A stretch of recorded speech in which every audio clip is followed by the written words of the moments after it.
ਆਸ-ਪਾਸ ਬਹੁਤ ਸਾਰੇ ਲੋਕ ਸਾਨੂੰ ਕਈ ਚੀਜ਼ਾਂ ਉਹ ਸਾਡੀਆਂ ਸਮਝ ਨਹੀਂ ਰਹੇ। ਸਾਨੂੰ ਲੱਗਦਾ ਕਿ ਇਹਨਾਂ ਨੂੰ ਦੇਖਦਿਆਂ ਹੋਇਆਂ ਵੀ ਇਹ ਦੇਖ ਨਹੀਂ ਪਾ ਰਹੇ ਤੇ ਇਹਨਾਂ ਦੀਆਂ ਅੱਖਾਂ ਅਣਦੇਖਦੀਆਂ ਨੇ। ਜਦੋਂ ਮੈਂ ਸੜਕ ਤੇ ਉਹ ਆਪਣੇ ਆਫਿਸ ਜਾ ਰਹੀ ਹੁੰਨੀ ਆ ਤਾਂ ਮੈਂ ਦੇਖਦੀ ਆ ਕਿ ਲੇਬਰ ਚੌਕ ਤੇ ਉੱਥੇ ਲੋਕ ਖੜੇ ਹੈ ਹਨਾ, ਉਹ ਆਪਣੀ ਲੇਬਰ ਵੇਚਣ ਵਾਸਤੇ ਖੜੇ ਹੈ। ਇੱਕ ਪਾਸੇ ਅਸੀਂ ਜਦੋਂ ਮੰਟੋ ਨੂੰ ਪੜ੍ਹਨੇ ਆ, ਹੋਰ ਪੜ੍ਹਦੇ ਆ ਕਿ ਕਿਸ ਤਰੀਕੇ ਨਾਲ ਔਰਤ ਆਪਣਾ ਜਿਸਮ ਵੇਚਣ ਨੂੰ ਖੜੀ ਹੈ। ਸੋ ਇਹ ਹਰ ਚੀਜ਼ ਅਗਰ ਮੰਟੋ ਨੂੰ ਉਸ ਚੀਜ਼ ਨੇ ਛੂਇਆ ਤਾਂ ਮੈਨੂੰ ਜਿਹੜੇ ਉਹ ਲੇਬਰ ਵੇਚਣ ਵਾਸਤੇ ਜਿਹੜੀ ਉਹਨਾਂ ਦੀ ਬੇਕਰਾਰੀ ਹੈ। ਕਵਿਤਾ ਮਾਨਵਤਾ ਦੀ ਸਭ ਤੋਂ ਗਹਿਰੀ ਆਵਾਜ਼ ਹੈ ਔਰ ਜਿੰਨੇ ਰਾਜ਼ ਕਵੀ ਨੇ ਕਵਿਤਾ ਦੇ ਵਿੱਚ ਦਿੱਤੇ ਹੁੰਦੇ ਆ ਉਹ ਕਿਸੇ ਨਾਲ ਸਾਂਝੇ ਨਹੀਂ ਕੀਤੇ। ਕੁੜੀਆਂ ਦਾ ਕਵਿਤਾਵਾਂ ਲਿਖਣਾ ਉਹ ਆਪਣੇ ਆਪ 'ਚ ਬੜੀ, ਕਿਉਂਕਿ ਪਹਿਲਾਂ ਕਾਲੀਦਾਸ ਨੇ ਕਿਹਾ ਸੀ ਕਿ ਔਰਤ ਦੇ ਦਿਲ ਨੂੰ ਸਮਝਣਾ ਬੜਾ ਮੁਸ਼ਕਿਲ ਹੈ। ਹੁਣ ਜਦੋਂ ਔਰਤ ਤੇ ਆਪਣਾ ਦਿਲ ਆਪ ਐਕਸਪ੍ਰੈਸ ਕਰ ਰਹੀ ਹੋਵੇ ਤਾਂ ਸ਼ਾਇਦ ਤੁਸੀਂ ਅੱਗੇ ਨੂੰ ਵੱਧ ਸਮਝ ਸਕਦੇ ਹੋ। ਲਿਟਰੇਚਰ ਤੋਂ ਜੀਵਨ ਨੂੰ ਸਮਝਣ ਦੀ ਇੱਕ ਦ੍ਰਿਸ਼ਟੀ ਮਿਲਦੀ ਹੈ ਔਰ ਮੇਰਾ ਖਿਆਲ ਇਹ ਮੇਰੀ ਪਰਸਨੈਲਿਟੀ ਵਿੱਚ ਵੀ ਔਰ ਮੇਰੀ ਪਰਸਨਲ ਤੇ ਪ੍ਰੋਫੈਸ਼ਨਲ ਪਰਸਨੈਲਿਟੀ ਵਿੱਚ ਵੀ ਉਹ ਝਲਕਦੀ ਹੈ। ਚਾਹੇ ਮੈਂ ਸਰਕਾਰ ਦੇ ਨਾਲ ਕੰਮ ਕਰ ਰਹੀ ਹਾਂ ਲੇਕਿਨ ਸੱਤਾ ਦੇ ਵਿਰੁੱਧ ਵਾਲੀ ਜਿਹੜੀ ਭਾਵਨਾ ਹੈ ਉਹ ਵੀ ਆਉਂਦੀ ਹੈ। ਬੜੀ ਖੁਸ਼ੀ ਹੁੰਦੀ ਹੈ, ਪਰ ਨਾਲ ਦੀ ਨਾਲ ਹੁੰਦਾ ਕਿ ਮੈਂ ਇੱਕ ਸ਼ੇਰ ਪੜ੍ਹਿਆ ਸੀ ਨਾ ਕਿ ਜਬ ਕੋਈ ਗੁੰਚਾ ਖਿਲਾ रो रो के बुलबुल ने कहा जान का दुश्मन हुआ गुलशन में पैदा एक और, कि एक और जान का दुश्मन आ गया है मेरे सीने च कंपन मैं इम्तिहान च हाँ मैं खिंचिया तीर हाँ ऐ पर अजे कमान च हाँ। फिक्स सीगा कि बचाई अज तू किसे सीने लगनों मैनू कि अज मैं पंछी नहीं तीर हाँ उड़ान च हाँ। ਸਤਿ ਸ਼੍ਰੀ ਅਕਾਲ, ਤੁਸੀਂ ਦੇਖ ਰਹੇ ਹੋ ਦਾ ਅਨਮਿਊਟ। ਮੈਂ ਅਮਨਪ੍ਰੀਤ ਕੌਰ। ਅੱਜ ਅਸੀਂ ਪਹੁੰਚੇ ਹਾਂ ਪੰਜਾਬ ਕਲਾ ਭਵਨ, ਜਿੱਥੇ ਮਾਧਵੀ ਕਟਾਰੀਆ ਉਹਨਾਂ ਦੀ ਬੁੱਕ ਰਿਲੀਜ਼ ਹੋ ਰਹੀ ਹੈ ਅਣਦੇਖਤੀ ਆਂਖੇ। ਮਾਧਵੀ ਕਟਾਰੀਆ IAS ਨੇ ਤੇ ਮਲੇਰਕੋਟਲਾ ਦੇ DC ਵੀ ਰਹਿ ਚੁੱਕੇ ਨੇ ਤੇ ਅੱਜ ਉਹਨਾਂ ਦੀ ਬੁੱਕ ਰਿਲੀਜ਼ ਹੈ। ਸੋ ਸਭ ਤੋਂ ਪਹਿਲਾਂ ਤਾਂ ਮੈਮ ਬਹੁਤ-ਬਹੁਤ congratulations book release. Thank you so much. ਮੈਨੂੰ ਬੜੀ ਖੁਸ਼ੀ ਹੋਈ ਕਿ ਤੁਸੀਂ ਆਏ ਹੋ ਔਰ ਸਿਰਫ ਮੇਰੀ ਬਾਈਟ ਨਹੀਂ ਲਓਗੇ, ਪੂਰੇ ਪ੍ਰੋਗਰਾਮ ਸ਼ਿਰਕਤ ਕਰੋਗੇ। Thank you so much. Thank you. ਕਿਵੇਂ ਦਾ ਲੱਗ ਰਿਹਾ ਕਿ everyone is congratulating you, ਮਤਲਬ ਆ ਕੇ ਹਰ ਕੋਈ ਇੰਨਾ ਖੁਸ਼ ਹੈ। ਰਾਈਟ, ਅਸੀਂ ਜਦੋਂ ਪਬਲਿਕ ਸਰਵਿਸ ਚੁਣਨੇ ਆ ਸਾਨੂੰ ਪਤਾ ਲੱਗ ਰਿਹਾ ਹੁੰਦਾ ਕਿ ਸਾਡਾ ਕੰਮ ਕਿਹੋ ਜਿਹਾ ਹੈ, ਉਸ ਕੰਮ ਦੇ ਅੱਛੇ ਨਤੀਜੇ ਆ ਰਹੇ ਆ, ਲੋਕਾਂ ਨੂੰ ਫਾਇਦਾ ਹੋ ਰਿਹਾ ਹੈ। ਸੋ ਸਾਨੂੰ ਪਤਾ ਹੁੰਦਾ ਅਸੀਂ ਕਿੱਥੇ ਸਟੈਂਡ ਕਰਨੇ ਆ। ਪਰ ਜਦੋਂ ਅਸੀਂ ਕੁਝ ਲਿਖ ਰਹੇ ਹਾਂ ਤਾਂ ਉਹ ਸਾਡਾ ਇੰਨਾ ਨਿੱਜੀ ਅਨੁਭਵ ਹੈ, ਸਾਡੇ ਕੋਲ ਕਰਾਫਟ ਹੈ ਕਿ ਨਹੀਂ ਲਿਖਣ ਦਾ, ਲੇਕਿਨ ਅਹਿਸਾਸ ਨੇ। ਸੋ ਬੜੇ ਤਰ੍ਹਾਂ ਦੇ ਸੰਸ਼ੇ ਵੀ ਹੁੰਦੇ ਆ। ਇਸੇ ਕਰਕੇ ਬਹੁਤ ਸਮਾਂ ਲੱਗਿਆ ਕਿ ਇੰਨੀ ਦੇਰ ਬਾਅਦ ਮੈਂ ਆਪਣੀ ਪਹਿਲੀ ਕਿਤਾਬ ਰਿਲੀਜ਼ ਕਰ ਰਹੀ ਹਾਂ। ਹਾਲਾਂਕਿ ਗਾਹੇ ਬਗਾਹੇ ਮੈਂ ਲਿਖਦੀ ਰਹੀ ਹਾਂ। ਸੋ ਅੱਜ ਜਦੋਂ ਇਹ ਕਿਤਾਬ ਰਿਲੀਜ਼ ਹੋ ਰਹੀ ਹੈ ਔਰ ਇੰਨੇ ਸਾਰੇ ਦੋਸਤ, ਇੰਨੇ ਹੋਰ ਮੇਰੇ ਕੋਲੀਗ, ਸਭ ਲੋਕ ਆਏ ਆ, ਤੁਸੀਂ ਦੇਖ ਰਹੇ ਹੋ, ਔਰ ਸਭ ਵਿੱਚ ਬੜਾ, ਔਰ ਸਭ ਤੋਂ ਵੱਡੀ ਗੱਲ ਇਹ ਪਤਾ ਲੱਗਦਾ ਕਿ ਅੱਛਾ ਤੁਹਾਨੂੰ ਲੋਕ ਪਿਆਰ ਕਰਦੇ ਹੈ, ਤੁਹਾਡੀ ਲੇਖਣੀ ਨੂੰ ਵੀ ਸਵੀਕਾਰ ਕਰ ਰਹੇ ਨੇ ਤੇ ਉਹ ਆਏ ਨੇ। I think it's a great feeling. I am really thankful to everybody. Thank you so much for coming. Thank you. Okay, so ਇੱਥੇ ਤੁਸੀਂ ਬੁੱਕ ਦਾ ਨਾਮ ਰੱਖਿਆ ਅਣਦੇਖਤੀ ਆਂਖੇ। ਸੋ ਬਹੁਤ ਇੱਕ ਕਿਉਰਿਓਸਿਟੀ ਹੈ ਕਿ ਕਿਵੇਂ ਸੋਚਿਆ, ਕਿਵੇਂ ਚੂਜ਼ ਕੀਤਾ? ਅਣਦੇਖਤੀ ਆਂਖੇ ਮੈਂ ਜਿਸ ਤਰ੍ਹਾਂ ਇਹਨੂੰ ਸੋਚਦੀ ਹਾਂ ਕਿ ਅਸੀਂ ਸਾਰੇ ਹੀ ਮਹਿਸੂਸ ਕਰਦੇ ਹਾਂ ਕਿ ਸਾਡੇ ਆਸ-ਪਾਸ ਬਹੁਤ ਸਾਰੇ ਲੋਕ ਸਾਨੂੰ ਕਈ ਚੀਜ਼ਾਂ ਉਹ ਸਾਡੀਆਂ ਸਮਝ ਨਹੀਂ ਰਹੇ। ਸਾਨੂੰ ਲੱਗਦਾ ਕਿ ਇਹਨਾਂ ਨੂੰ ਦੇਖਦਿਆਂ ਹੋਇਆਂ ਵੀ ਇਹ ਦੇਖ ਨਹੀਂ ਪਾ ਰਹੇ ਤੇ ਇਹਨਾਂ ਦੀਆਂ ਅੱਖਾਂ ਅਣਦੇਖਤੀਆਂ ਨੇ। ਇੱਕ ਹੁੰਦਾ ਅਣਦੇਖਾ ਕਰਨਾ, ਮੀਨਸ ਕਿਸੇ ਨੂੰ ਇਗਨੋਰ ਕਰ ਦੇਣਾ। ਇਹ ਉਹ ਨਹੀਂ ਹੈ। ਇਹ ਹੈ ਕਿ ਕੋਈ ਬੰਦਾ ਦੇਖ ਨਹੀਂ ਪਾ ਰਿਹਾ, ਸਮਝ ਨਹੀਂ ਪਾ ਰਿਹਾ। ਸੋ ਇਨ ਅਦਰ ਵਰਡਸ ਅਸੀਂ ਕਹਿ ਸਕਦੇ ਹਾਂ ਕਿ ਇਹੀ ਪਰਸੈਪਸ਼ਨ ਹੈ। ਔਰ ਇਸ ਤੋਂ ਹੀ ਸਾਰੀ ਅੱਗੇ ਬਹੁਤ ਸਾਰੇ ਜ਼ਿੰਦਗੀ ਦੇ ਸਾਡੇ ਕੰਪਲੈਕਸਿਸ ਆਉਂਦੇ ਹੈ, ਸਾਡੇ ਦੁਰਾਵ ਆਉਂਦੇ ਹੈ। ਲੇਕਿਨ ਇਹ ਸਾਰੀ ਯਾਤਰਾ ਵਿੱਚ ਔਰ ਇਸ ਤਰ੍ਹਾਂ ਦਾ ਜਿਹੜਾ ਮਨਨ ਕਰਦੇ ਹੋਇਆ ਮੈਂ ਸੋਚਿਆ ਕਿ ਕਿਸੇ ਦੀ ਵੀ ਦ੍ਰਿਸ਼ਟੀ ਪੂਰਨ ਨਹੀਂ ਹੈ। ਸੋ ਸਾਰਿਆਂ ਦੇ ਵਿੱਚ ਹੀ ਕੁਝ ਹਿੱਸਾ ਇਹੋ ਜਿਹਾ ਹੈ ਜਿਹੜਾ ਅਣਦੇਖਿਆ ਰਹਿ ਜਾਂਦਾ ਹੈ ਦੂਸਰੇ ਵੱਲੋਂ, ਤਾਂ ਸਾਨੂੰ ਸਾਰਿਆਂ ਨੂੰ ਸਵੀਕਾਰ ਕਰਨਾ ਚਾਹੀਦਾ ਹੈ ਔਰ ਬਸ ਪਿਆਰ ਮੁਹੱਬਤ। ਓਕੇ, ਸੋ ਇਹ ਕਵਿਤਾਵਾਂ ਨਾਲ ਜਾਂ ਲਿਖਣ ਨਾਲ ਇਹ ਪਿਆਰ ਕਦੋਂ ਪਿਆ? ਇਹ ਐਕਚੁਅਲੀ ਮੈਨੂੰ ਬਚਪਨ ਤੋਂ ਹੀ ਹੈ। ਛੋਟੇ ਹੁੰਦਿਆਂ ਸਕੂਲ ਦੇ ਵਿੱਚ ਕਵਿਤਾ ਦੀ ਜਿਹੜੀਆਂ ਕਵਿਤਾਵਾਂ 'ਚ ਇੰਟਰਸਟ ਹੁੰਦਾ ਸੀ। ਮੈਨੂੰ ਯਾਦ ਹੈ ਮੈਂ ਕਲਾਸ ਤੀਸਰੀ ਤੋਂ ਪੋਇਟੀਕਲ ਰੈਸੀਟੇਸ਼ਨਸ ਵਗੈਰਾ 'ਚ ਹਿੱਸਾ ਲੈਂਦੇ ਸੀ, ਕਾਲਜ, ਯੂਨੀਵਰਸਿਟੀ ਵਗੈਰਾ ਵਿੱਚ। ਸੋ ਕਵਿਤਾਵਾਂ ਨਾਲ ਪਿਆਰ ਸੀ। ਫਿਰ ਜਦੋਂ ਥੋੜੀ ਹੋਰ ਸੋਝੀ ਆਪਣੀ ਹੋਰ ਥੋੜੀ ਜੀ ਪੁਖਤਾ ਹੁੰਦੀ ਹੈ, ਫਿਰ ਉਹ ਬਿਟਵੀਨ ਦ ਲਾਈਨਸ ਤੇ ਉਹ ਸਾਰੀ ਚੀਜ਼, ਔਰ ਸ਼ਾਇਦ ਇੱਕ ਆਪਣਾ ਕੁਝ ਸੁਭਾਅ ਵੀ ਹੁੰਦਾ ਹੈ ਕਿ ਤੁਹਾਡੇ ਵਿੱਚ ਕੁਝ ਸੰਵੇਦਨਸ਼ੀਲਤਾ ਹੈ, ਔਰ ਫਿਰ ਤੁਹਾਡਾ ਆਸ-ਪਾਸ ਕਿਸ ਤਰ੍ਹਾਂ ਦੇ ਲੋਕ ਨੇ, ਕਿਸ ਤਰ੍ਹਾਂ ਦੇ ਤੁਹਾਡੇ ਦੋਸਤ ਨੇ, ਤੁਹਾਡੇ ਘਰ ਵਿੱਚ ਕਿਸ ਤਰ੍ਹਾਂ ਹੈ। ਮੇਰੇ ਫਾਦਰ ਨੂੰ ਵੀ ਪੋਇਟਰੀ ਦਾ ਬੜਾ ਸ਼ੌਕ ਸੀ, ਉਰਦੂ ਦੇ ਉਹ ਬੜੇ ਮੱਦਾਹ ਸੀ। ਸੋ ਕੁੱਲ ਮਿਲਾ ਕੇ ਮੈਨੂੰ ਲਿਟਰੇਚਰ ਤੋਂ ਜੀਵਨ ਨੂੰ ਸਮਝਣ ਦੀ ਇੱਕ ਦ੍ਰਿਸ਼ਟੀ ਮਿਲਦੀ ਹੈ, ਔਰ ਮੇਰਾ ਖਿਆਲ ਇਹ ਮੇਰੇ ਇੱਕ ਮੇਰੀ ਪਰਸਨੈਲਿਟੀ ਵਿੱਚ ਵੀ ਔਰ ਮੇਰੀ ਪਰਸਨਲ ਤੇ ਪ੍ਰੋਫੈਸ਼ਨਲ ਪਰਸਨੈਲਿਟੀ ਵਿੱਚ ਵੀ ਉਹ ਝਲਕਦੀ ਹੈ। ਤੁਸੀਂ ਦੇਖੋਗੇ ਮੇਰੀ ਕਵਿਤਾਵਾਂ ਵਿੱਚ ਬਹੁਤ ਸਮਾਜਿਕ ਸਰੋਕਾਰ ਦੀਆਂ ਕਵਿਤਾਵਾਂ ਵੀ ਨੇ, ਪਰਿਆਵਰਨ ਦੇ ਸਰੋਕਾਰ ਦੀਆਂ ਕਵਿਤਾਵਾਂ ਨੇ, ਸਮਾਜ ਅਨਿਆਂ ਦੇ ਖਿਲਾਫ ਇੱਕ ਬਰਾਬਰੀ ਦੇ ਸਮਾਜ ਦੀ ਜਿਹੜੀ ਤੜਪ ਹੈ, ਜਿਹੜੀ ਲਲਕ ਹੈ, ਉਸ ਤਰ੍ਹਾਂ ਦੀਆਂ ਕਵਿਤਾਵਾਂ। ਇਸ ਤੋਂ ਬਿਨਾ ਪਿਆਰ, ਮੁਹੱਬਤ, ਉਪਸਥਿਤੀ, ਅਨੁਪਸਥਿਤੀ, ਮੌਤ, ਹਰ ਇਮੋਸ਼ਨ ਹੈ ਉਹਦੇ 'ਚ। I think so. ਔਰ ਤੁਸੀਂ ਜਦੋਂ ਜੁੜੋਗੇ ਤਾਂ ਤੁਸੀਂ ਦੇਖੋਗੇ ਕਿ ਤੁਸੀਂ ਆਪਣੇ ਹਿਸਾਬ ਨਾਲ ਹਰ ਕਵਿਤਾ ਵਿੱਚ ਆਪਣਾ ਅਰਥ ਕੱਢ ਲਓਗੇ। ਸੋ ਤੁਹਾਨੂੰ ਕਿਸ ਇਮੋਸ਼ਨ ਨੇ ਸਭ ਤੋਂ ਜ਼ਿਆਦਾ ਮੋਟੀਵੇਟ ਕੀਤਾ ਲਿਖਣ ਲਈ? ਉਹ ਕਿਹੜਾ ਇਮੋਸ਼ਨ ਹੈ? ਇਸ ਤਰ੍ਹਾਂ ਇਮੋਸ਼ਨ ਸ਼ਾਇਦ ਮੈਂ ਨਾ ਦੱਸ ਪਾਵਾਂਗੀ ਕਿਹੜਾ ਇਮੋਸ਼ਨ ਹੈ। ਇਟ ਇਜ਼ ਜਸਟ ਅਸੀਂ ਕਿਸ ਚੀਜ਼ ਨੂੰ ਰਿਸਪੌਂਡ ਕਰਨੇ ਆ, ਹੈ ਨਾ, ਕੀ ਚੀਜ਼ ਸਾਨੂੰ ਛੂ ਜਾਂਦੀ ਹੈ। ਜਦੋਂ ਮੈਂ ਸੜਕ 'ਤੇ ਆਪਣੇ ਆਫਿਸ ਜਾ ਰਹੀ ਹੁੰਦੀ ਹਾਂ ਤਾਂ ਮੈਂ ਦੇਖਦੀ ਹਾਂ ਕਿ ਲੇਬਰ ਚੌਕ 'ਤੇ ਉੱਥੇ ਲੋਕ ਖੜ੍ਹੇ ਹੈ ਨਾ, ਉਹ ਆਪਣੀ ਲੇਬਰ ਵੇਚਣ ਵਾਸਤੇ ਖੜ੍ਹੇ ਹੈ। ਇੱਕ ਪਾਸੇ ਅਸੀਂ ਜਦੋਂ ਮੰਟੋ ਨੂੰ ਪੜ੍ਹਨੇ ਆ, ਹੋਰ ਪੜ੍ਹਦੇ ਹਾਂ ਕਿ ਕਿਸ ਤਰੀਕੇ ਨਾਲ ਔਰਤ ਆਪਣਾ ਜਿਸਮ ਵੇਚਣ ਨੂੰ ਖੜੀ ਹੈ।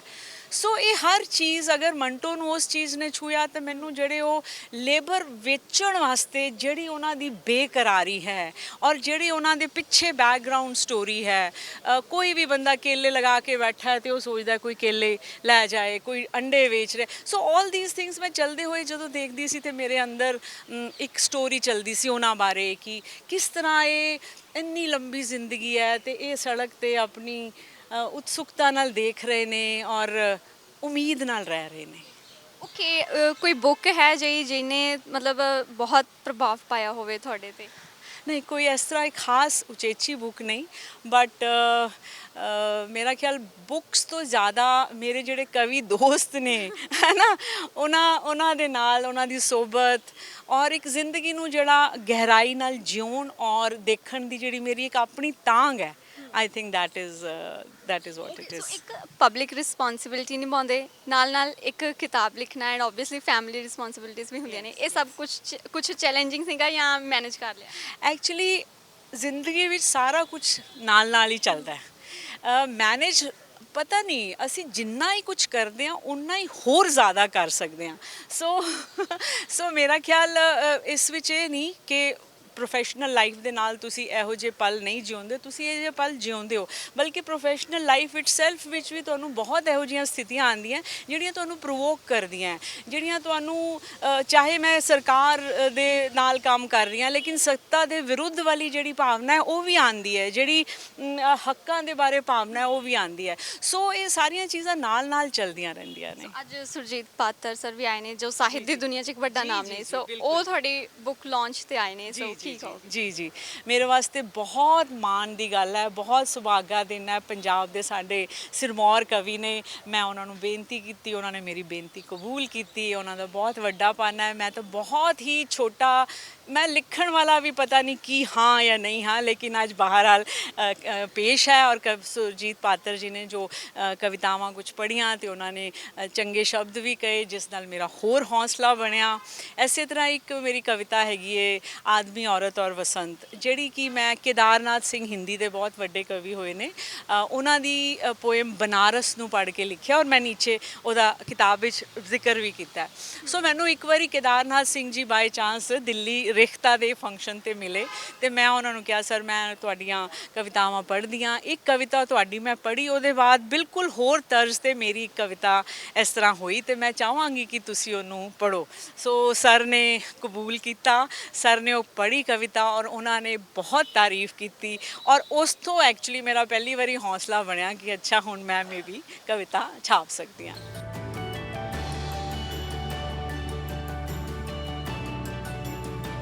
ਸੋ ਅੱਜ ਮਾਧਵੀ ਕਟਾਰੀਆ ਦੀ ਬੁੱਕ ਅਣਦੇਖਦੀ ਆਂਖੇ ਰਿਲੀਜ਼ ਹੋ ਚੁੱਕੀ ਹੈ। ਮੇਰੇ ਨਾਲ ਇਸ ਵਕਤ ਨੇ ਸਾਹਿਤ ਦੀ ਦੁਨੀਆ ਦੇ ਇੱਕ ਜਾਣੇ ਮਾਣੇ ਨਾਂ ਨੇ ਸੁਰਜੀਤ ਪਾਤਰ ਜੀ, ਪਦਮ ਸ਼੍ਰੀ ਨਾਲ ਸਨਮਾਨਿਤ ਨੇ। ਸਰ ਸਤਿ ਸ਼੍ਰੀ ਅਕਾਲ। ਪਹਿਲਾਂ ਤਾਂ ਹਮੇਸ਼ਾ ਹੀ ਤੁਹਾਡੀਆਂ ਪੋਇਟਰੀਜ਼ ਪੜ੍ਹੀਆਂ ਨੇ, ਬੁੱਕਸ ਪੜ੍ਹੀਆਂ ਨੇ, ਅੱਜ ਲਾਈਵ ਸੁਣ ਕੇ ਬਹੁਤ ਵਧੀਆ ਲੱਗਾ।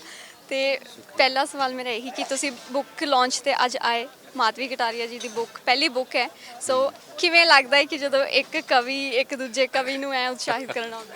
ਨਹੀਂ, ਮੈਂ ਤੁਹਾਨੂੰ ਕਿਹਾ ਵੀ ਸੀਗਾ ਕਿ ਬੜੀ ਖੁਸ਼ੀ ਹੁੰਦੀ ਹੈ, ਪਰ ਨਾਲ ਦੀ ਨਾਲ ਹੁੰਦਾ ਕਿ ਮੈਂ ਇੱਕ ਸ਼ੇਰ ਪੜ੍ਹਿਆ ਸੀ ਨਾ ਕਿ ਜਬ ਕੋਈ ਗੁੰਚਾ ਖਿਲਾ रो रो के बुलबुल ने कहा जान का दुश्मन हुआ गुलशन में पैदा एक और, कि एक ਹੋਰ ਜਾਨ ਦਾ ਦੁਸ਼ਮਣ ਆ ਗਿਆ। ਸੋ ਮੈਨੂੰ ਬੜੀ ਅੱਛੀ ਪੋਇਟਰੀ ਲੱਗੀ ਇਹਨਾਂ ਦੀ, ਕਿਉਂਕਿ ਪੋਇਟਰੀ ਹੈ ਕਿ ਜਿਹੜੀ ਪੋਇਟਰੀ 'ਚ ਮੈਂ ਦੋ ਗੱਲਾਂ ਮੰਨਦਾ ਕਿ ਇੱਕ ਤਾਂ ਸਿੰਸੈਰਿਟੀ ਆਫ ਜਿਹੜਾ ਤੁਹਾਡਾ ਇਮੋਸ਼ਨ ਹੈ ਨਾ, ਔਰ ਜੋ ਤੁਸੀਂ ਐਕਸਪ੍ਰੈਸ ਕਰਦੇ ਆ ਉਹ ਇਹ ਨਾ ਹੋਵੇ ਕਿ ਤੁਸੀਂ ਕੁਝ ਹੋਰ ਮਹਿਸੂਸ ਕਰਦੇ ਹੋ ਤਾਂ ਹੋਰ ਕੁਝ ਕਹਿ ਰਹੇ ਹੋ। ਸੋ ਮੈਨੂੰ ਇਸ ਪੋਇਟਰੀ 'ਚ ਲੱਗਾ ਬਹੁਤ ਇੱਕ ਸੁਹਿਰਦਤਾ ਅਨੁਭਵ ਦੀ ਅਤੇ ਅਨੁਭਵ ਦੇ ਇਜ਼ਹਾਰ ਦੀ, ਉਹ ਬੜੀ ਅੱਛੀ ਲੱਗੀ। ਦੂਜੀ ਗੱਲ ਹੈ ਕਿ ਇਹੋ ਪੋਇਟਰੀ ਜਲਦੀ ਜਲਦੀ ਸਮਝ ਆਉਣ ਵਾਲੀ ਨਹੀਂ ਆ ਕਿ ਇਹਨੂੰ ਤੁਸੀਂ ਇੱਕ ਵਾਰ ਪੜ੍ਹੋਗੇ ਦੋ, ਪਰ ਹਰ ਵਾਰ ਤੁਹਾਨੂੰ ਇੱਕ ਉਹ ਆਨੰਦ ਦਿੰਦੀ ਆ, ਅਨੁਭਵ ਦਿੰਦੀ ਆ। ਸੋ ਉਹ ਇਹਦੀ ਇੱਕ ਖੂਬਸੂਰਤੀ ਹੈ। ਦੂਜੀ ਹੈ ਕਿ ਮੈਨੂੰ ਇਹ ਵੀ ਖੁਸ਼ੀ ਹੈ ਕਿ ਇੱਕ IAS ਅਫਸਰ ਪੋਇਟਰੀ ਲਿਖੇ, ਉਹਨਾਂ ਕਵੀਆਂ ਦੀ ਇੱਜ਼ਤ ਵੀ ਵਧੀ ਹੋ ਕੇ ਕਵੀ ਕਿ ਪੋਇਟ ਸਿਰਫ ਇੱਦਾਂ ਨਹੀਂ ਕਿ IAS ਬੰਦੇ ਵੀ ਪੋਇਟਰੀ ਨੂੰ ਇੱਕ ਸਮਝੋ ਕਿ ਇੱਕ ਮਾਣਯੋਗ ਚੀਜ਼ ਸਮਝਦੇ ਨੇ। ਤੋ ਬਾਕੀ ਹੈ ਕਿ ਦੂਜਾ ਕੁੜੀਆਂ ਦਾ ਕਵਿਤਾਵਾਂ ਲਿਖਣਾ ਉਹ ਆਪਣੇ ਆਪ 'ਚ ਬੜੀ, ਕਿਉਂਕਿ ਪਹਿਲੋਂ ਕਾਲੀਦਾਸ ਨੇ ਕਿਹਾ ਸੀ ਕਿ ਔਰਤ ਦੇ ਦਿਲ ਨੂੰ ਸਮਝਣਾ ਬੜਾ ਮੁਸ਼ਕਿਲ ਹੈ। ਹੁਣ ਜਦੋਂ ਔਰਤ ਆਪਣਾ ਦਿਲ ਆਪ ਐਕਸਪ੍ਰੈਸ ਕਰ ਰਹੀ ਹੋਵੇ ਤਾਂ ਸ਼ਾਇਦ ਤੁਸੀਂ ਅੱਗੇ ਨਾਲੋਂ ਵੱਧ ਸਮਝ ਸਕਦੇ ਹੋ। ਸੋ ਸਾਹਿਤ ਦੀ ਦੁਨੀਆ, ਜਦੋਂ ਅਸੀਂ ਸਾਹਿਤ ਦਾ ਨਾਮ ਲੈਂਦੇ ਤਾਂ ਤੁਹਾਡਾ ਨਾਮ ਆਉਂਦਾ ਹੀ ਹੈ। ਸੋ ਮੈਂ ਤੁਹਾਡੇ ਤੋਂ ਜਾਣਨਾ ਚਾਹੁੰਦੀ ਕਿ ਤੁਸੀਂ ਸਾਹਿਤ ਦੀ, ਕਵਿਤਾਵਾਂ ਦੀ ਕੀ ਪਰਿਭਾਸ਼ਾ ਦਿੰਦੇ ਹੋ? ਕਵਿਤਾ ਮਾਨਵਤਾ ਦੀ ਸਭ ਤੋਂ ਗਹਿਰੀ ਆਵਾਜ਼ ਹੈ, ਔਰ ਜਿੰਨੇ ਰਾਜ਼ ਕਵੀ ਨੇ ਕਵਿਤਾ ਦੇ ਵਿੱਚ ਦਿੱਤੇ ਹੁੰਦੇ ਆ ਉਹ ਕਿਸੇ ਨਾਲ ਸਾਂਝੇ ਨਹੀਂ ਕੀਤੇ ਹੁੰਦੇ। ਸੋ ਇਸ ਲਈ ਸਾਨੂੰ ਇੱਕ ਬਹੁਤ ਮਾਨਵ ਮਨ ਦਾ ਇੱਕ ਬਹੁਤ ਗਹਿਰਾ ਅਨੁਭਵ ਦਿੰਦੀਆਂ ਕਿ ਮਾਨਵ ਕਿੱਦਾਂ ਮਹਿਸੂਸ ਕਰਦੇ। ਦੂਜਾ ਹੈ ਕਿ ਜਦੋਂ ਅਸੀਂ ਬਹੁਤ ਗਹਿਰੇ ਉਤਰਦੇ ਨਾ ਅਸੀਂ ਇੱਕੋ ਜਿਹੇ ਹੋ ਜਾਂਦੇ ਹਾਂ, ਕਿਉਂਕਿ ਸਾਡੇ ਅੰਦਰ ਤਾਂ ਇੱਕੋ ਗੱਲ ਹੀ ਹੈ, ਜਾਂ ਜਿਵੇਂ ਆਪ ਕਹਿੰਦੇ ਹਰੇਕ ਬੰਦੇ ਅੰਦਰ ਕਾਮਨਾ, ਪ੍ਰੇਮ, ਖੌਫ, ਡਰ ਹੈ ਨਾ, ਈਰਖਾ, ਸਾਰਾ ਕੁਛ ਹੈ। ਅਤੇ ਕਵਿਤਾ ਜਿਹੜੀ ਹੈ ਉਹ ਸਰਗਮ ਅਤੇ ਜਿਵੇਂ ਆਪਾਂ ਸੁਰਾਂ ਹੁੰਦੀਆਂ ਕਿ ਹਰ ਸਾਜ਼ ਦੀਆਂ ਆਪ ਕਹਿੰਦੇ 7 ਸੁਰਾਂ ਜਾਂ 12 ਸੁਰਾਂ ਮੰਨਦੇ ਆ, ਇੱਦਾਂ ਹੀ ਹਰੇਕ ਕਵਿਤਾ, ਹਰੇਕ ਕਵੀ ਇਹਨਾਂ ਸੁਰਾਂ 'ਤੇ ਯਾਨੀ ਪਿਆਰ ਨਾ, ਵਿਛੋੜਾ, ਦੁੱਖ, ਖੁਸ਼ੀ, ਕਿ ਇਹ ਉਹਦੀਆਂ ਸੁਰਾਂ ਹੁੰਦੀਆਂ ਹੈ ਨਾ। ਸੋ ਉਹਨਾਂ ਨੂੰ ਪੜ੍ਹਦਿਆਂ ਤੁਹਾਨੂੰ ਲੱਗਦਾ ਕਿ ਮੇਰੇ ਦਿਲ ਦੀ ਹੀ ਗੱਲ ਹੋ ਰਹੀ ਆ। ਸੋ ਪੋਇਟਰੀ ਤੁਹਾਡੀ ਇਕੱਲੇਪਨ ਨੂੰ ਤੋੜਦੀ ਆ। ਜਾਂ ਆਪਾਂ ਕਹਿੰਦੇ ਕਿ ਵੀ ਮੈਂ ਹੀ ਦੁਖੀ ਹਾਂ, ਪਰ ਤੁਹਾਨੂੰ ਕੋਈ ਆਪਣੇ ਤੋਂ ਵੱਧ ਦੁਖੀ ਮਿਲੇ, ਤੁਸੀਂ ਕਹਿੰਦੇ ਬਈ ਨਹੀਂ, ਬਈ ਕੋਈ ਨਹੀਂ, ਮੇਰੇ ਦੁੱਖ ਕੋਈ ਨਹੀਂ ਛੋਟੇ ਆ। ਸੋ ਇਸ ਤਰ੍ਹਾਂ ਜਿਹੜੀ ਕਵਿਤਾ ਤੁਹਾਡਾ ਦੁੱਖ ਵੀ ਬਣਾਉਂਦੀ ਆ, ਤੁਹਾਨੂੰ ਕਿਸ ਵੇਲੇ ਦੁੱਖ 'ਚੋਂ ਪਾਰ ਲੈ ਕੇ ਜਾਂਦੀ ਆ, ਹੈ ਨਾ। ਅਤੇ ਮੈਂ ਕਿਹਾ ਸੀ ਕਿ ਤੁਹਾਨੂੰ ਹੌਸਲਾ ਦੇ ਆਪਾਂ ਕਬੀਰ ਪੜ੍ਹੀਏ, ਨਾਨਕ ਪੜ੍ਹੀਏ। ਮੈਂ ਕਿਹਾ ਹਮੇਸ਼ ਨਾਲ ਨੇ ਸਾਡੇ, ਹਮੇਸ਼ ਨਾਲ ਨੇ ਮੇਰੇ ਸੁਖਨ ਫਕੀਰਾਂ ਦੇ, ਐ ਸ਼ਾਹੀ ਕਹਿਰ ਮੈਂ ਇਕੱਲਾ ਜਾਂ ਬੇਸਹਾਰਾ ਨਹੀਂ, ਵੀ ਮੈਂ ਇਕੱਲਾ ਜਾਂ ਬੇਸਹਾਰਾ ਨਹੀਂ, ਮੇਰੇ ਇਹੋ ਨਾਲ ਨੇ। ਬਸ ਮੇਰਾ ਇੱਕ ਹੋਰ ਸਵਾਲ ਹੈ ਕਿ ਇੱਕ ਆਪਾਂ ਕਿਹੜਾ ਇਮੋਸ਼ਨ ਹੈ ਜਿਹੜਾ ਬੰਦੇ ਨੂੰ ਲਿਖਣ 'ਤੇ ਮਜਬੂਰ ਕਰ ਦਿੰਦਾ? ਕਿਉਂਕਿ ਮੋਸਟਲੀ ਅਸੀਂ ਸੁਣਿਆ ਕਿ ਇੱਕ ਜਦੋਂ ਕੋਈ ਬੰਦਾ ਉਦਾਸ ਹੁੰਦਾ ਹੈ ਨਾ ਤਾਂ ਉਹ ਲਿਖਦਾ ਹੀ ਹੈ, ਪਰ ਕੀ ਇੱਕ ਮਿਥੀ ਹੈ ਜਾਂ ਫਿਰ ਕਿਸੇ ਵੀ ਇਮੋਸ਼ਨ 'ਚ ਲਿਖਿਆ ਸਹੀ ਹੈ ਕਿ ਮੈਂ ਕਹਿੰਦਾ ਦੋ ਅਨੁਭਵ ਕਵਿਤਾ ਦੇ ਬੁਨਿਆਦੀ ਅਨੁਭਵ ਆ, ਇੱਕ ਦੁੱਖ, ਦੂਸਰਾ ਹੈਰਾਨੀ। ਜਿੱਦਾਂ ਗੁਰੂ ਨਾਨਕ ਸਾਹਿਬ ਨੇ ਲਿਖਿਆ ਗਗਨ ਮੈਂ ਥਾਲ ਰਵੀ, ਉਹ 'ਚ ਦੁੱਖ ਨਹੀਂ ਹੈ, ਪਰ ਉਹਦੇ 'ਚ ਇੱਕ ਹੈਰਤ ਹੈ, ਵਿਸਮਾਦ ਹੈ ਕਿ ਕਿੰਨੀ ਮਹਾਨ ਕੁਦਰਤ, ਜਾਂ ਅਸੀਂ ਬਿਊਟੀ ਵੀ ਸਾਨੂੰ ਇੱਕ ਹੈਰਤ ਦਿੰਦੀ ਵੀ ਇੰਨਾ ਖੂਬਸੂਰਤ ਕੋਈ ਹੋ ਸਕਦਾ। ਸੋ ਉਹ ਇਮੋਸ਼ਨ ਆ। ਜਾਂ ਫਿਰ ਦੁੱਖ, ਕਿਉਂਕਿ ਤੁਸੀਂ ਦੁੱਖ 'ਚ ਇਕੱਲੇ ਰਹਿ ਜਾਂਦੇ ਹੋ, ਸੁੱਖ 'ਚ ਦੋਸਤਾਂ ਨਾਲ ਹੱਸਦੇ ਖੇਡਦੇ ਹੋ, ਤੁਹਾਨੂੰ ਲੋੜ ਨਹੀਂ ਪੈਂਦੀ ਕਵਿਤਾ ਦੀ। ਸੋ ਦੁੱਖ ਵੇਲੇ ਹੀ ਤੁਹਾਨੂੰ ਮਤਲਬ ਕਵਿਤਾ ਦੀ ਸਭ ਤੋਂ ਜ਼ਿਆਦਾ ਲੋੜ, ਜਾਂ ਧਰਮ ਦੀ ਲੋੜ ਪੈਂਦੀ ਆ, ਜਾਂ ਕਵਿਤਾ ਦੀ ਲੋੜ ਪੈਂਦੀ। ਇੱਕ ਕਵਿਤਾ ਜ਼ਰੂਰ ਮੈਂ ਕਹੂੰਗੀ। ਕਵਿਤਾ ਮੈਂ ਤੁਹਾਨੂੰ ਇੱਕ ਸ਼ੇਰ ਸੁਣਾ ਦਿੰਦਾ ਕਿ ਮੈਂ ਇੱਕ ਮੇਰੀ ਗਜ਼ਲ ਸੀ ਕਿ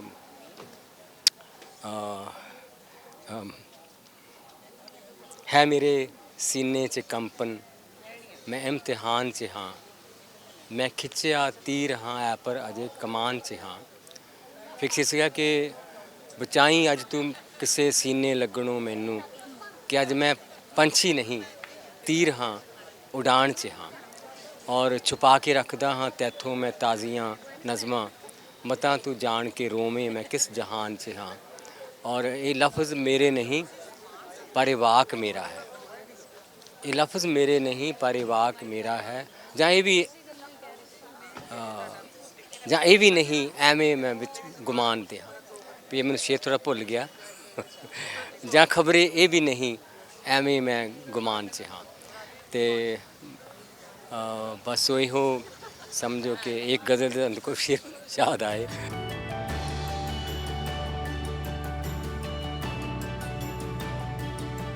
और हरपाल सिंह मैम की रहनुमाई, हेड मैम की रहनुमाई में हम सब जो आज इस जश्न को मनाने जा रहे हैं, इस वार्षिक उत्सव दिवस पर आप सबके साथ जो ये यादगार होने जा रहा है, एक शब्द के साथ आगाज करते हैं। शब्द लेकर आ रहे हैं हमारे स्कूल के music master Manoj Kumar sir और 9th क्लास और 7th क्लास की गर्ल्स।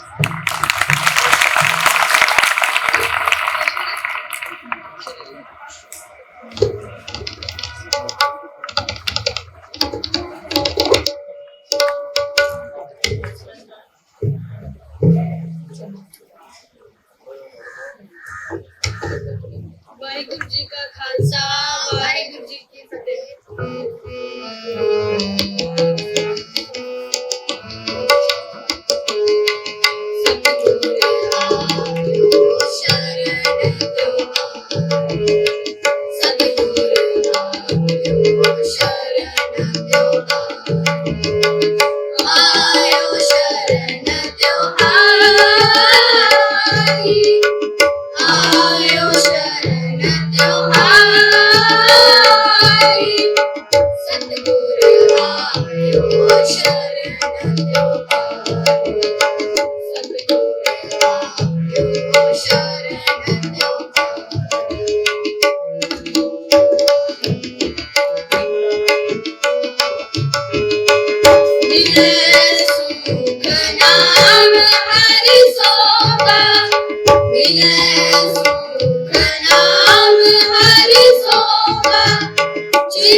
पाछे परियो नानक दास संत पाछे परियो राख ले ओ हे बाबा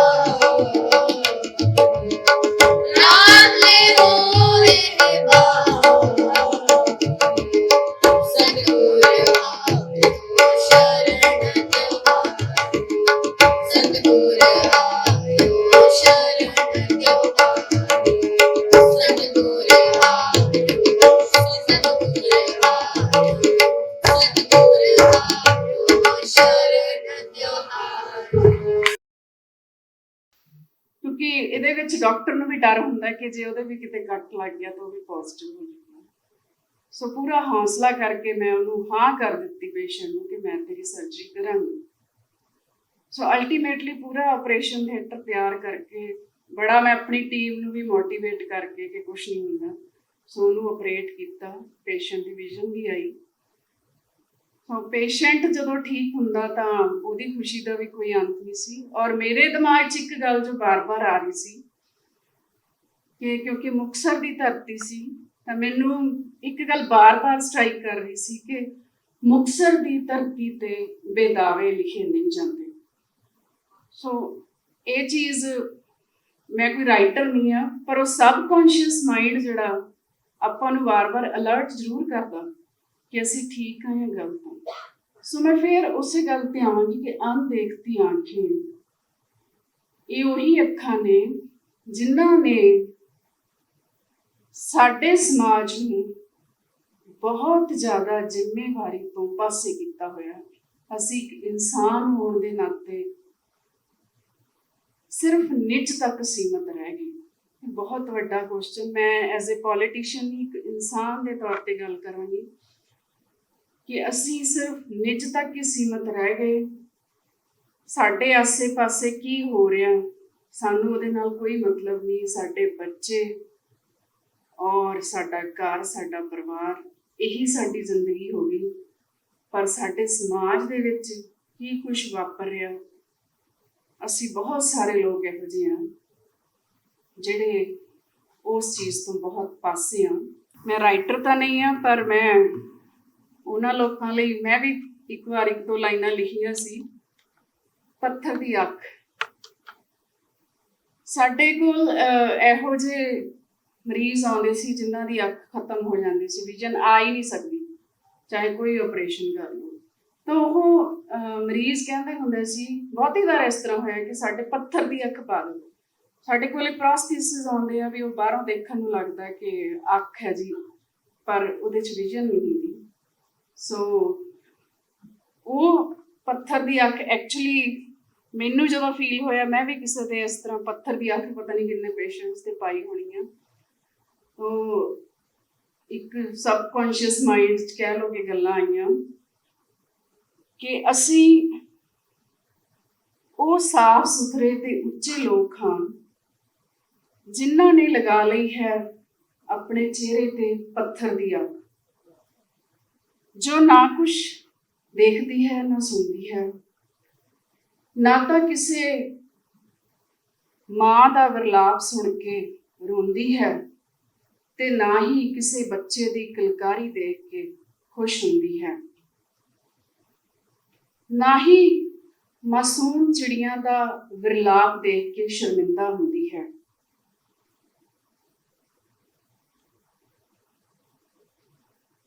ਸੋ ਅਹਿਸਾਸ ਇਹ ਹੈ ਕਿ ਸਾਨੂੰ ਕਦੇ ਵੀ ਸ਼ਰਮ ਨਹੀਂ ਆਉਂਦੀ ਇਹ ਪੱਥਰ ਦੀ ਅੱਖ ਲਗਾਉਣ ਵੇਲੇ, ਕਿਉਂਕਿ ਜੇ ਇਹ ਕਿੰਤੂ ਕਰਨਾ ਸਿੱਖ ਗਈ ਤਾਂ ਜਿੰਦਾ ਹੋ ਸਕਦੀਆਂ ਨੇ ਤੁਰਦੀਆਂ ਫਿਰਦੀਆਂ ਲਾਸ਼ਾਂ, ਤੇ ਫਿਰ ਸਵਾਲ ਖੜੇ ਕਰਨਗੀਆਂ ਪੱਥਰ ਦੀ ਅੱਖ ਦੇ ਹੋਂਦ ਵਿੱਚ ਆਉਣ ਤੇ।